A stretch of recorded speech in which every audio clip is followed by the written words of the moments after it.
Good morning, everyone, or good evening over there with you and Jennifer Abrams over in Palo Alto in California. How are you? I'm great. Thank you. How are you, Andrea? Thank you for having me. I'm so excited to do this.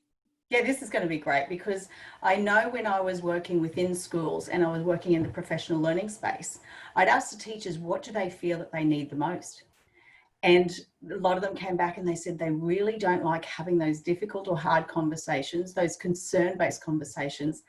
And a lot of people don't like conflict. So today I'm hoping that we can get some answers for them and share your wonderful knowledge and your years of experience too. Thank you. Yeah, it'll be good. So let's get started. How did this topic become something of interest for you when you were coaching?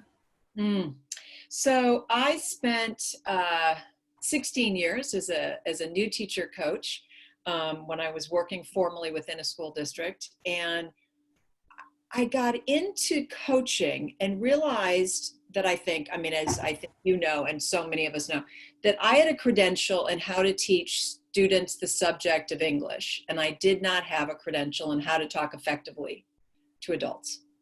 And so I learned coaching, right? I mean, that is a completely separate skill, I feel. I'm sure you do too. I totally agree with you. That we do not get just because we're adults who are able to talk to our colleagues. In fact, I don't think that being an effective group member is something that we know how to do if we get into a job teaching. And so that idea of collaboration needs to be taught as well. So I learned about collaboration and I learned about coaching from specific people, and I continue to learn. And then I realized that nobody wanted to talk about, what if you want to have a conversation that's uncomfortable? How do you do that you see something that's not okay in a classroom and you're coaching and you watch and you go, I don't know about that. You are experiencing something in emails and I just thought, or in a PLC, and I just thought, wow, I don't have this background at all. Well, I'm just thinking, Jennifer, when you go to school, your marks for your high school years are quite competitive. You don't collaborate within your classroom because your grades and your marks are all representative of what you do. And if you share everything, there's a competition there. Then the same thing when you go to university. I mean, everybody's looking at grades, so we're quite driven by grades. So that collaboration, as you said, we don't teach it at a young age. So no wonder no one likes this conflict or having difficult conversations or even having that confronting the issues that might be uncomfortable for us. Right. Yeah. And I don't think that when we get into teaching, we're there to, have confrontational conversations with our students. We're here because we're nurturing and we really love children and we love our subjects and we want to bring that enthusiasm in. We sometimes get frustrated with kids because they're children.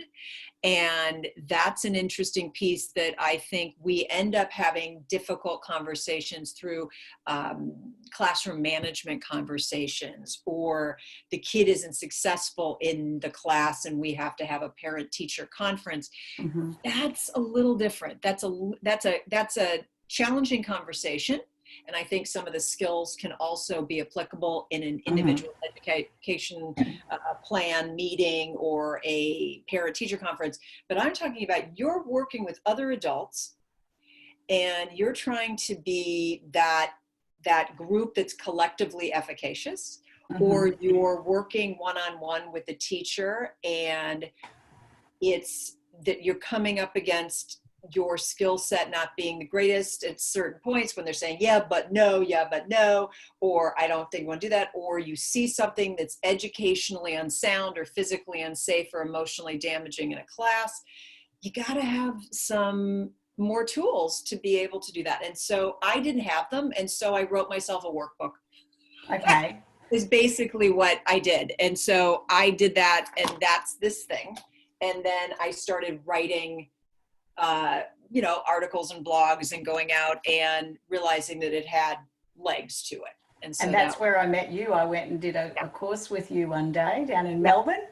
yes. And yeah, that's how we met quite a few years ago. That's the connection. Yeah, so fun. So knowing coaching conversations are a dialogue, how do you plan for the hard conversations to stay, and how do you stay humane in that space? I think the first thing is you plan. That's the thing. Now, can that happen all the time? No. So I'll talk to you about two ways. Two scenarios? Two scenarios or two sort of protocols that I use. Okay. One is an outcome map. I don't think anybody should go into a hard conversation unless they know what they want to talk about and they've got it narrowed down. You don't just say you're a terrible teacher. Yeah, I mean, I have people who come into my workshops that are like, I've got to let this person go. They're completely ineffective. Do you see what I mean? And I was like, no, there's not. So humane is to narrow it down. Be specific. Be specific. And I actually believe that you need to be aligned with professional standards and professional language. You can't say you're a drama queen. You could speak to that in collaboration, and what we know about sort of, collective efficacy. I was just reading some Bandura and the affective states that we're trying to create. You're creating stress or you're being antagonistic. We could find the right language for that. Yes. But it isn't that you're a terrible team player. It's that it's this one focus. And it's based on some facts too, right? Oh yeah. So now you think about, I want to make this better. Okay. But I need some facts and and I have to watch my adjectives and my adverbs. You deliberately, willfully ignored me, is very different than I didn't hear back, or when I said that you didn't respond, so that makes it more humane. Language is so important. The language you use, right? And I was an English teacher, so I'm like got this little antenna up here that's like way into like I can hear you when you don't say something. I think also that you have to, as you're planning for this, know what you want to see instead and what's your part to it that you might want to do, but also what you want to see instead in terms of specifics. I think that's much more humane than you've just got to get better. You just got to be better at this. Just like, I don't know why I have to spell this out for you. I had one person that I worked with in another country, not either of ours. And she said to me at one point, do you want me to spoon feed people by spelling it out? I think that's not only patronizing, but a waste of my time. If they're not adult and they can't figure it out, they should know better. They should just know better. And what, do you want me to also bring a spoon with me for the conversation? I mean, she was difficult, okay? And I just remember thinking, this is not a humane moment, right? She wasn't thinking in a proactive way. She wasn't thinking that somebody might not know. And if you could just provide those details with the language not being triggery. I'm hearing emotional intelligence here, the way of being, the coaching way of being. Yeah. I think so. I think it's emotional intelligence. I think it's communication savvy. I think it's everything. I was just reading an article. Did you put out an article? I just copied it. Yes, you put it out on Twitter. Yes, Chris Monroe had cited it, and I immediately glommed onto it, and I have it right in my little to-do list to read. So yes. And that graphic is great. I actually showed my daughter who's doing psychology, and I'm like, look at this. It's so simple, but it says so much. Good. I also know, just as an additional thing, and we were talking about additional resources, if you want to get into the hard conversation and go deeper, consider the SCARF model. You shared that. Okay. You shared that when I was at Winona and you did the workshop for the staff. That SCARF model really resonated. And I think he's Australian. He spends time here and there. And he talks about every interaction being threatening or safe. Mm-hmm. And that our brain at work is constantly wondering if you're going to be an aggressor, if this interaction is going to be threatening, and for people to be aware of others' status, their need for certainty, their need for autonomy, their need for relatedness, and their need for fairness. And in Hard Conversations Unpacked, I really went into, you want to pay attention to the EQ, because different people have different needs, but you can just by one word just absolutely make people anxious. That psychological safety is That's gone, right? That's right. So do we know about psychological safety? Do we know about emotional intelligence? Are we mindful of what somebody might you be wanting from a hard conversation if you were the listener? And for the most part, as the listener, specificity, connection to their work, is as clear as you can get with ways they can get better or ways they could make it better. Because if you say to me that workshop was just ineffective, I'm not only feeling bad, but I don't know what to do next. And so I need some answers. And so that's the stuff that I think makes it more humane. I think too, being specific gives you direction, right? So if you say that workshop was ineffective, well, okay, and how can I get better at that? Because if you're not going to give me any constructive feedback, and be specific. So if you script it, if you have this all planned out, does it stay authentic? I would say that as far as I go with the first book, and I think of the Hard Conversation, it is only my side of the net. There's a lot of work at Stanford Business School about interpersonal relationships, and they have this wonderful class they call touchy-feely. And I've not gone to get an MBA with them, but I've gone to some of their weekend workshops and done work in the summers with people that are trainers with this. Mm-hmm. And what they speak to is the only person, as we know, that you can be in charge of is you. You're responsible for you. And everybody worries about it, and I'm not saying we shouldn't, that how does it stay authentic? One of the things is to know what you want to do and what state you want to be in and with what spirit you want to actually have this conversation. And so everybody's always worried about, what if they yell at me? What if they do this to me? And I said, let's work on that. Let's think about your authenticity, your side of the net. Don't go on their side of the net yet. Stay on yours and get your self together. And people are like, oh, that's harder. They're always worried about so I think I'm not against planning it to be authentic and to have a dialogue. I'm just saying, make sure that your words, your space, and it is cleaned up. Yeah. So, and it sounds to me like when you coach too, you can't have a goal of changing others because you are not in control of others, right? You are only in control of what you can do, your actions. So whatever your goal has to be, it has to be about you and making actions towards accomplishing that goal. And you're there to be of service to them as they're becoming more self-directed and more self-aware. All of that is them, okay?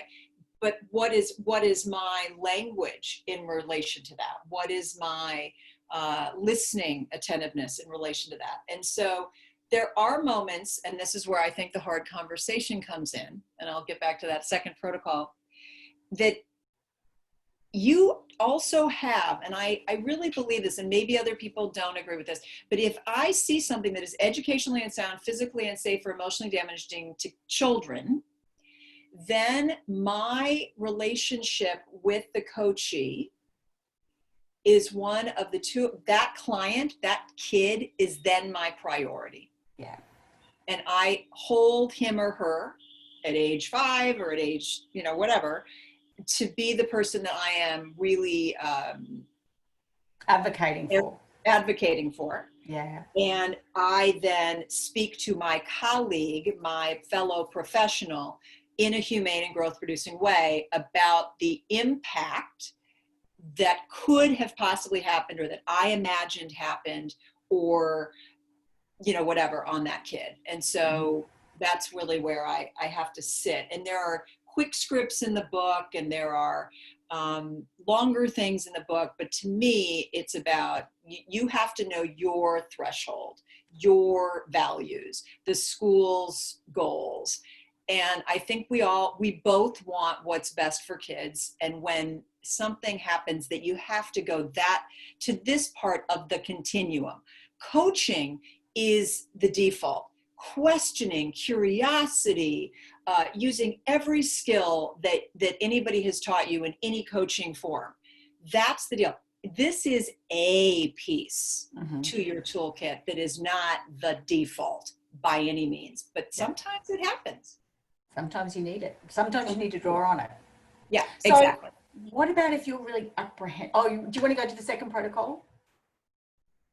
No, I think I'm good. I'm good. What about the apprehension that people feel having those conversations, that nervousness? How do they get rid of those jitters and become calm and confident when having those conversations? I've been working with a few things. We've just been speaking about this idea of really coming with the spirit that you want to come to, and that you're trying to do this not to make somebody shamed or whatever. So that really, if you're coming from the right place in yourself and it's for the right purpose, the jitters will be there, but they won't be as strong, because it's not about an ego thing. It's about, I really want this. I have to share this because I don't think it's right for kids, right? Yeah. I'll suggest Amy Cuddy. Amy Cuddy's power pose from Harvard. She is a business school prof, and she started thinking about people who weren't out there, weren't able to show credibility, and weren't feeling strong, and were a little kind of more introverted. And so she said they're not going to be successful in interviews. They're not going to be successful in team meetings to get their voice into the group. And so she suggested that people, and I won't do it, but you stand up. This is not during the interaction. I just always have to say that. There's video of you do, a TED Talk, and then there's a time.com talk if people have only a few minutes of just sitting, just standing like Wonder Woman or Superman. It is not gender, it's gender neutral, and anybody can do it. And you stand like this for 2 solid minutes. And to me, her research, which it's an interesting thing. The New York Times had an article about that maybe her research was wrong. I still buy into it, but we can talk about that. 2 minutes like this, your stress level goes down, your cortisol goes up. I personally also think that it opens up your lungs. You stand, and it sort of maybe in a yogic chakra way kind of opens you up, and you arrive at the experience with a little bit more assuredness and solidity. Now, I also know that if you are sitting, I'm working with Meg Wheatley right now. She's an organizational development consultant who's moved on to do work, written many, many books, and I'm a part of a cohort. And she would speak to us and say, take your seat. So if you're sitting, don't sit. And it's very similar to doing this. You're not sitting like this because you're going to lose a sense of strength. And I think when you're having this conversation, I'm not saying to be like this. Take your seat means to put both of your feet on the ground and to put your hands down and to really just be in a more dignified stance and to really be present. And so when you're there having this conversation, you've been humane, you've worked on this, and you don't have to be so like this with it. You just sort of have to say, I really think when that happened, I imagine kids really, did not think that was okay. What are your thoughts? Whatever you want to say, because you're in a coaching conversation, whatever, but you're sitting more assuredly. Yeah. And I think that's important.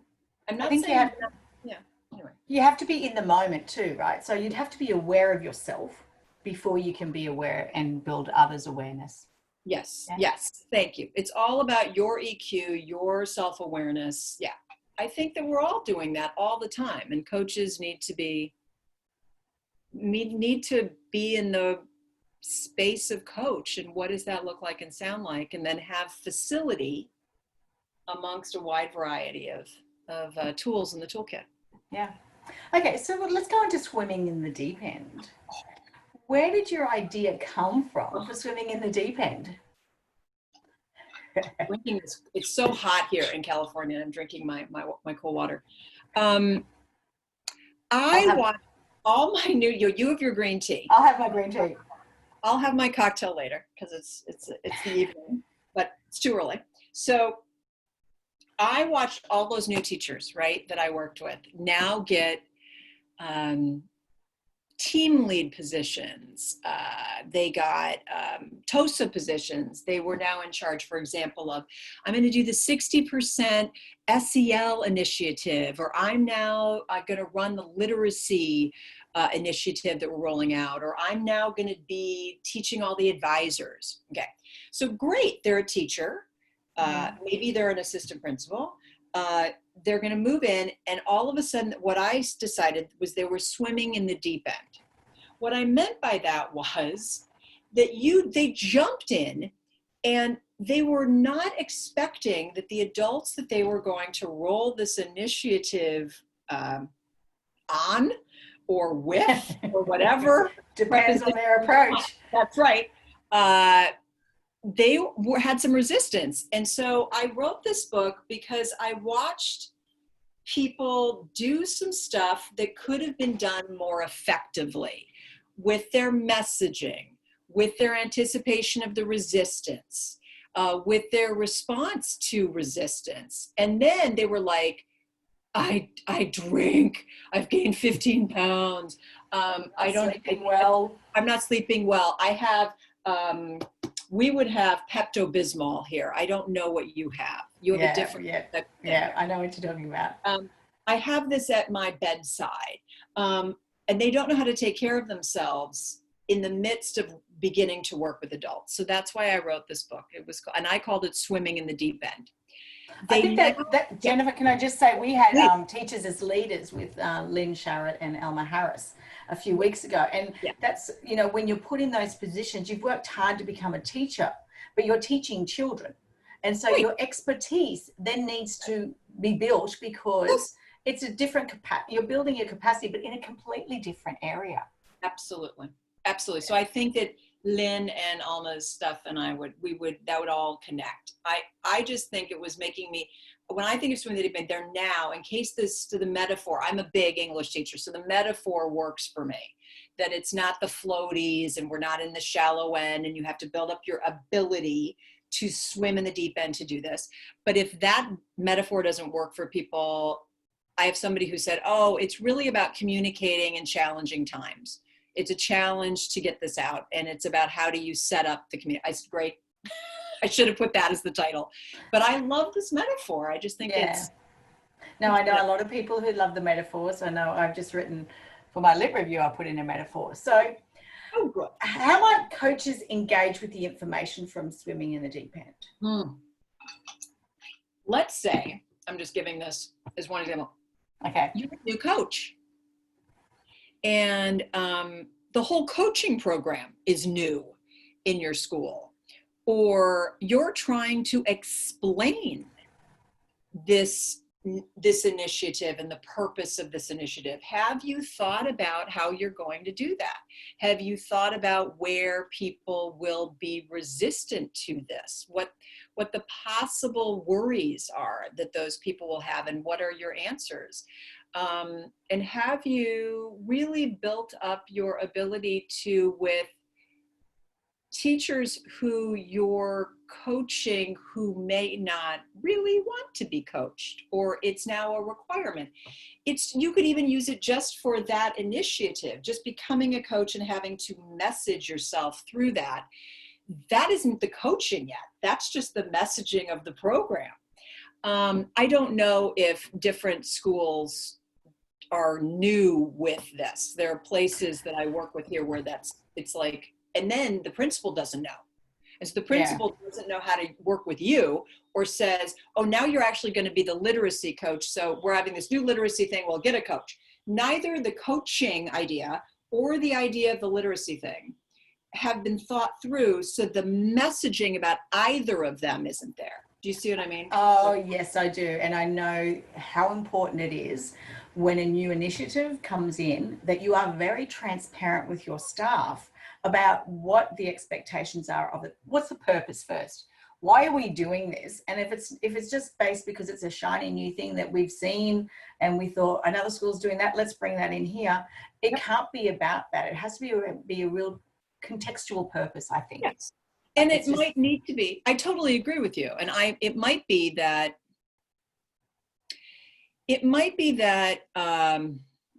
you're the person who's going to have to roll this out because their shiny new thing has been agreed to in the mind of the person above you. Mm-hmm. You might say, like the person above you just said, we're doing co-teaching. It's coming. Yeah. You could, and you're not against championing that. You're not exactly for it. It's your superior. You still could say, I have some questions as we think about introducing this that I think would be really helpful. Can we work through these together? And so you're actually coaching up in a way to set it, to set it off on a better track. I just know that I have people, we're changing up the 9th through 12 history curriculum, or we're going to now do theme-based, and we're not going to do chronological in 11th grade.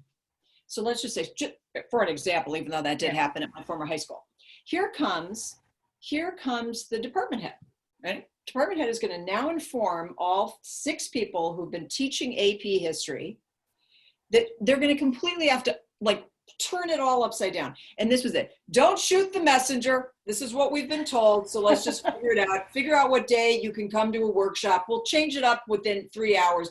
Don't look at me. And all the PD and the funding days are going to go towards this. So forget about anything else you want to do because this is our focus. That's it. And I've had people that are like, wait a minute, I'm now half-time. I became a half-time teacher because, I knew how to do this and I still wanted to keep my foot in it. But now you're telling me this. And then you got the department head who has absolutely no thinking before. See what I mean? Yeah. And so all I'm saying is these are foundational things, skills, ways of thinking. And that doesn't even include how do you facilitate, let's determine if an initiative should happen.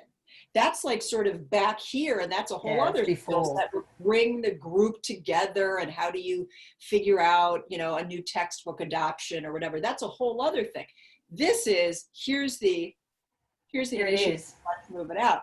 So there's all of this stuff that I don't think I ever was trained in how to do. I was ever given anything to consider.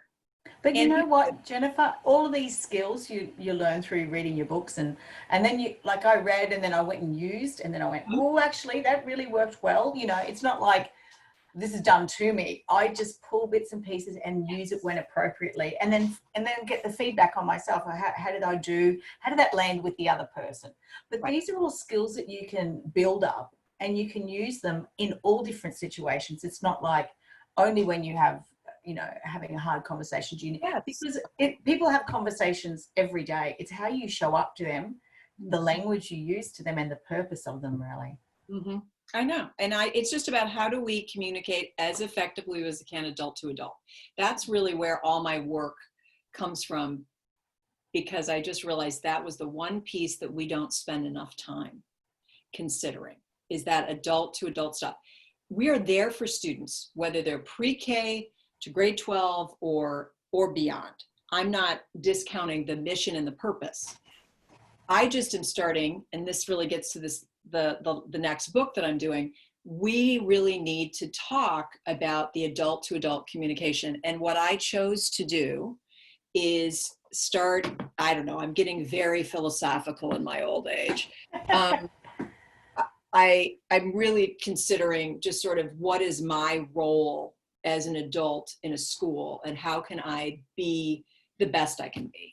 And what that takes is a lot more of exactly what you said, which was self-awareness and a lot more communication savvy in a variety of contexts. So that's where I'm headed with where I'm headed. Okay, so that's adult development and professionalism. Mm-hmm. That's the sort of area. Do you feel coaches who are working with classroom teachers will benefit from thinking about this? Yes, thank you. That was like a softball question. I think, first off, as teachers, we're still working within a department or a grade level or a school. So that's a classroom teacher, right? Every classroom teacher needs to communicate with a variety of adults on a day-to-day basis. And sometimes coaching, even the academic coach, okay, if you're just there to talk about math or you're just there to talk about literacy, it would still be beneficial. But any type of a coach is there to support that adult's growth in the role that they're in a school. Most of the time, gazillion percentage of the time I know, is instruction and assessment and management and, seeking out stuff. But there are moments when that can't happen because they're having a problem with the team and getting an agreement. And sometimes that adult to adult professional team player, how can I be more socially persuasive?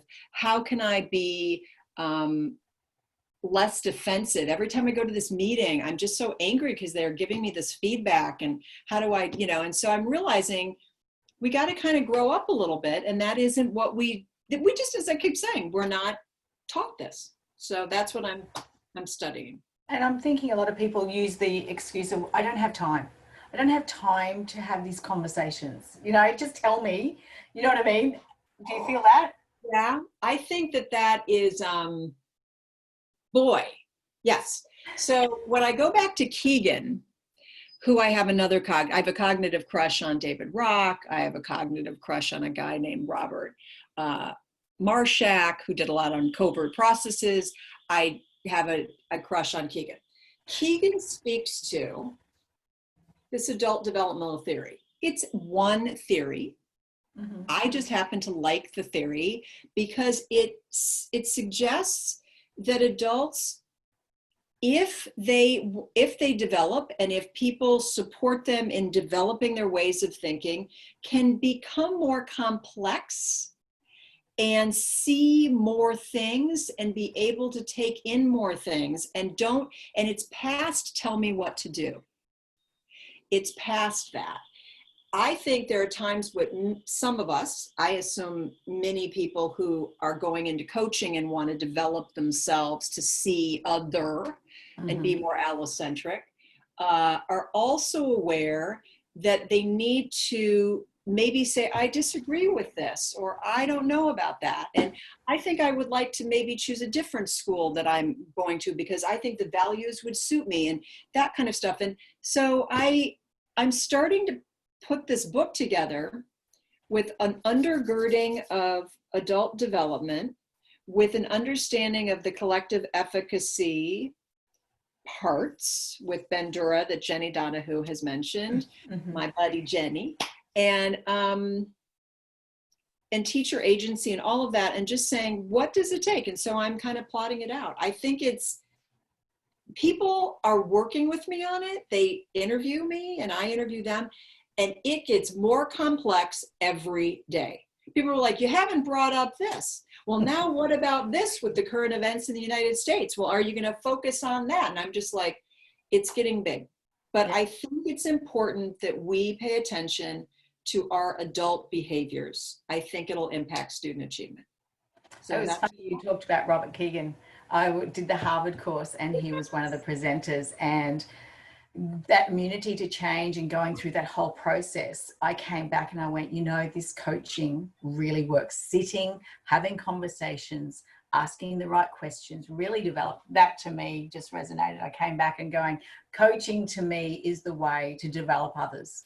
Yes. To unlock people's potential. Yeah. I think that I have people who say, well, what if you don't want to be developed, Jennifer? What if that's not something that's interesting to you? And I'm sad about that, and I don't have the right answer for the book yet, because I know that I've had people in webinars that I've done that I'm just starting to do about this. I don't think that in education, which is an evolving, continuously ever-changing piece, we don't want to grow our understanding of how to teach in new and better ways. And this remote learning has obviously done that and made us stretch in our instruction and our pedagogy. I bet as we were stretching in our instruction and our pedagogy, we were also managing our ability to sit with uncertainty. I bet we were managing our ability to sit with ambiguity. I bet that we were starting to work more interdependently. I bet. And so it's like, it's a both and. It's what, but it's also building up your way of living and your space as the how to be a bigger person while you're dealing with all of that. And I think that they are absolutely integrated. And I don't think I think that schools are in the human development business of all of us, because we're developing kids to be emotionally intelligent and SEL and all that. But I think we have to do that. I was going to say that with student wellbeing, we look at student wellbeing, and that's a huge focus, which definitely is, but we've also got teachers as well. So we need to look at the teacher wellbeing. And are they frustrated right now because they're not feeling they're getting the opportunities? Or do you know what I mean? That if their intrinsic motivation is really high when they start teaching, are we continuing to nurture that intrinsic motivation? Because I know no one goes into teaching because they think the money's great. I mean, they do it because they love children and want to make a difference. So. And I think that they're going to, and the more you are involved, the more that and you take on, you had intrinsic motivation, and now I want to check it out. And in my Gen Savvy, my multi-generational workplace stuff, it's like, I've decided I'd like to be principal by the time I'm 30. Now, I don't know in different states in the US, we have different, like, you've got to have taught this number of years before you can go do that. It's very different to here. Yeah. Right. And so to me, it isn't just human development, like, oh, well, once you become 30, things change. Once you become, I'm talking about, we're going to have to, if we've got people that are going to now be leading other people, regardless of their age, their ability to see themselves and be other focused to move things forward is just so huge. It's not just about the budget and the vision and the whatever. It's also about developing yourself to do that stuff. So it's just, we all need to grow up a little bit. I do. Yeah, and I think it's one of those things that's never ending. It's one of those long life learning that you just keep developing yourself and developing others within your team, I think. Yeah. And it can't just be about the stuff that you're doing. I truly think that we need to build up our awareness of how we come to things, our ability to suspend certainty and be able to accept feedback, our ability to apologize, our ability to work as interdependently as possible, ask questions, clarifying questions, paraphrase, all that stuff. And then, as you were mentioning, the well-being, we've got to build up our resiliency and know what we need in order to stay intrinsically motivated. Those are the pieces I'm working on. And it's like, it's a lot, but it's fun. It's fun work. That's resiliency. How do you build that? How do you build that? I'm gonna immediately punt just because it's the last chapter in my book and I haven't read it yet. I haven't written it yet. I was going to say you haven't written it. Right. Elena Aguilar does some good stuff with resiliency. She wrote a book called Onward. I think resiliency is about, you're more resilient, I think, if you can manage more uncertainty. Maybe with age that happens, maybe with people acknowledging feelings. Meg, in some of the work that we've been doing, Meg Wheatley has commented that one of the ways that you can sit with things that are so upsetting is to go, wow, that's sadness. That's what I'm feeling. I'm feeling sadness. Wow, that's a lot of grief that's going on. And not imploding with it, but just to name it and to be around people, recognizing it and witnessing it, and then being around people who can also just sit with it with you, and finding that tribe that aren't afraid to have big feelings. I can tell you resiliency. I worked out this morning virtually with a personal trainer. I meditate. I was watching theater last night. And what was interesting in this theater, how does that work with resiliency? What was really interesting was it was a theater on video. I mean, it was Zoom. It's called Theater of War. And I bet you could watch it anywhere in the world. They do readings. So for this time, they can't be in theaters. So we did a reading. They did 40 minutes of a reading of King Lear and different scenes in King Lear. And then they had a post-theater Zoom interview of people on how they managed to connect with it, and then what they do to manage stuff. And it was with the elderly and people who take care of the elderly, because King Lear is an old guy who's got some problems at the end of this thing.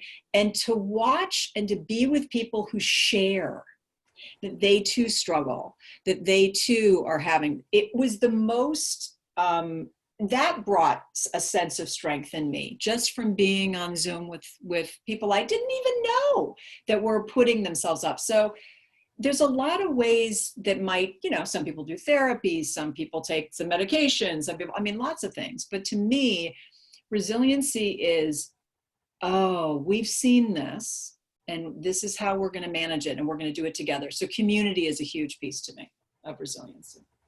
Yeah, and I think having that person who has empathy for you, not the sympathy part.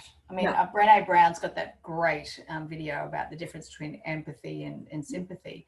But not getting in there, but trying to find a way out, and even just having that conversation, giving up your time for those conversations is a big thing too, I find. When somebody really needs that to reach out, spot those moments and take advantage and build that relationship.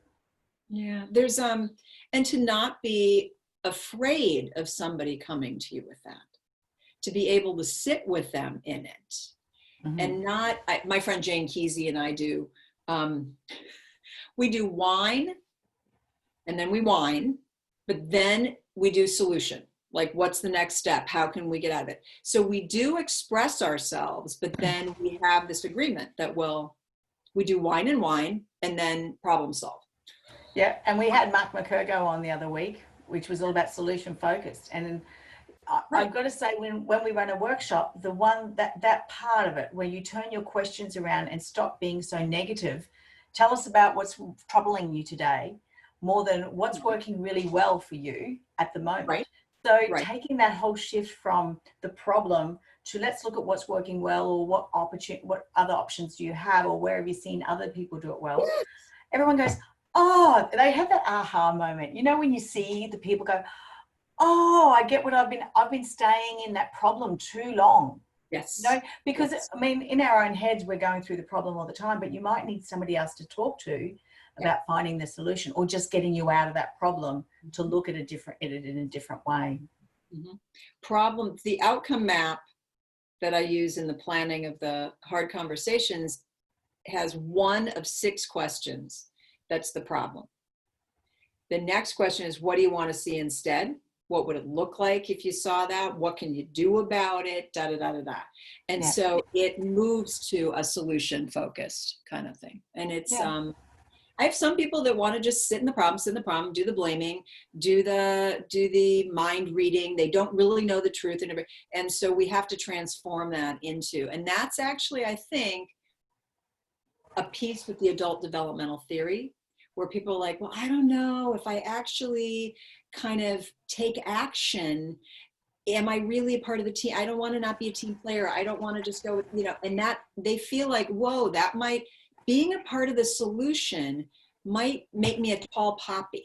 I might have to actually take action and be responsible. And maybe that's going to have me kind of step out and be too assertive. And but action is good, and that is a developmental thing where you're in charge of you and your response, and that's hugely important. I didn't a long time. It took me a long time to get there, and then when I got there, I was lonely. But it's yeah, you still gotta be responsible for yourself, and so yeah. Well, here's a question from Chris Munro. In my experience, people think that a conversation is going to be or needs to be hard because they see it as delivering bad news to the other. What would you say are the key factors that make these conversations direct rather than hard, and learning orientated rather than deficit focused? Nice frame. I would say that direct is about the facts and watching your language. Yes, we are talking about somebody's either behaviors or choices or language or a particular piece of that class activity didn't go well. They're gonna, I think many of us are gonna take it personally. Okay. And that's where people worry that it's going to be hard because it's going to, I got to shine the light on something. And I'm worried that they're going to get upset about it. But if we build up our ability to get and receive and give clear feedback, clear factual feedback, it could be direct, but it doesn't need to be hard. So there's sort of building up that we always continue to look, that we're always trying to grow, that we're always being constructive. So it's almost like building up a stomach to see any feedback, good or bad, and to know you're trying to move forward with not so many adjectives and adverbs. Do you know what I mean? Watch that stuff, because that's where the scarf stuff goes. And it is about learning, and it isn't about deficit. It was at this point, I mean, I did that webinar just, I don't know, last week, and I was doing it about my new book. It's like doing a stand-up, doing your stand-up and seeing if anybody laughs. You know what I mean? And what if they don't laugh? And, or what if they don't get anything I just said in that webinar? I have to look at it as feedback, not personally. Yeah. Do you know what I'm saying? And I think it was like, oh, okay, well, that didn't quite work for them, and that didn't, and to know what's in my, and to talk about it with a learned optimism. Martin Seligman talks about learned optimism, that idea of it's a one moment thing. It's not long-term, it's not personal, and it's in your control to shift. So if we kind of look at stuff with a learning lens of, let's look at the data, let's look at it because we want to get better, and we're here and we have the ability to do that. And then let's take action. I think it's more learning focused rather than deficit focused. Does that make sense? Yeah. And I'm just thinking, with the feedback, we always say it was good, but. So let's not use the word but, and let's be more specific about what was good. I mean, right? Be really specific about what you enjoyed. And it could be even better if, have you thought of doing this? Yeah. So I know even my own daughter the other day said, I gave feedback and I used and instead of but. So do you know what I mean? It's, she said, you're building on. We've made a coach of her. Yeah. So it was just, I thought that's great because it took me a long time to learn that, say and instead of but. And I still hear people saying it, but I know I did the design thinking course at Stanford, and they said use the and, because you're not squashing anybody. Like the but always puts them back, because it's like teachers, they look at feedback, and if it's positive, it's like Teflon, it just slides off. But if it's anything that negative, they take it and hold on to it like Velcro. I know. I do. You do? Yeah, I had one person in the chat box, too complex. Now that went on for like I had a 45-minute and then 15 minutes and one little thing said that, and I don't remember anything else. And it's like, that's not what we're doing here. And it's feedback. Did you want to get better so that you can be even more socially persuasive? get your message across. What are you trying to do if you come from the right place with that learning? See, and I think that's the big thing, because I know when I had a coach in California through my BITSA program, Chris was always about, she wanted me to be the best teacher I could be. I knew she was authentic in her purpose. She was always about me getting better to get through the accreditation process, but it was a 2-year relationship. So I never once thought she was doing it to me, but with me. And that's really different, I think. And as a coach, you have to make sure that the person on the receiving of the coaching needs to know that you're there for the right purposes. You're there for building their potential, unlocking their potential and building their capacity. And if they don't have that, any criticism they will take is a negative. Whether, you have to have that relationship, I think. Didn't Trista talk about fellowship? Yes. I mean, I thought that was really cool. So hello, Trista Hollowak, if you're anywhere. She talked about being in fellowship with somebody. And I think that not to, but with. Yes. Has to keep, and that means that maybe just even in your body language as a coach, we're looking at the data together, right? So I'm not looking at the data and I'm across from you and I hand it to you and say, so what do you think about this? It's like, let's look at this. So you're physically different. You're, it's a power. You've got to have that equal partnership. No power, no hierarchy. And we even in our workshops, we say you sit beside each other, not directly opposite each other, because if you're directly opposite, or even if you have a desk between you. Yes. If you're sitting in the same seat that you always are and you're in a position of power, straight away when the person comes in, the coaching relationship is already questioned because you're sitting in the higher seat of power. I know. Oh, we have some more questions here. Trista said hi. She's there. Nick says, yes. Companionship, accompanying. Yes, totally with that. I did love the fellowship part. A lot of people complimented Trista on using that word because it is a partnership. Yeah. It's an interesting piece. It's of equal people. One is simply in a role of support of your development, and that person has some agility and facility with question asking, but you're in a role of saying, I want to get better. I am here to develop. And this person, and then watch what happens when 2 years later, that new teacher becomes a coach. And then they happen to switch seats and become that.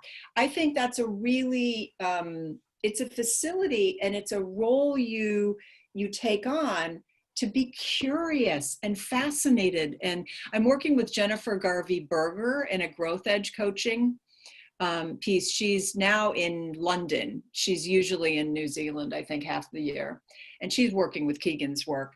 And she said, God, it's just so amazing. I want that person to know that I'm interested and I'm really there for their development. And I find them fascinating and their ways of knowing fascinating. And I'm just there to just listen and help them develop whatever they want. And I was like, I want to hire you and I want to have problems that I want you to ask me questions about. You know what I mean? Because I want to grow with that kind of spirit coming into it.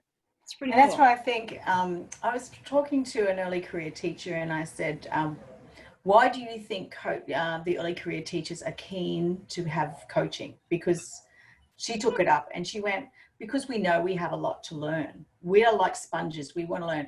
And I thought to myself, if we can start with the early career teachers who value coaching and have had great experiences of coaching, you imagine in 5 years' time, then they coach and you know what I mean? They are coaching the early career teachers and building on that within and across the faculty. So, but I just thought that was really interesting because she said, we know we have a lot to learn. And I think, but doesn't everybody? Yes. I don't know if all new teachers, I love that new teacher. I don't think all new teachers come in with that attitude. They have a lot to share and they also want to prove themselves in certain places. I just know that they also said, wow, I feel like I want to participate. So I bet I'm an equal partner in the third grade partnership. So I'm just going to step up. And it comes across to some people as like aggressive, like, and people with reading glasses are like, who are you? You're 22 years old.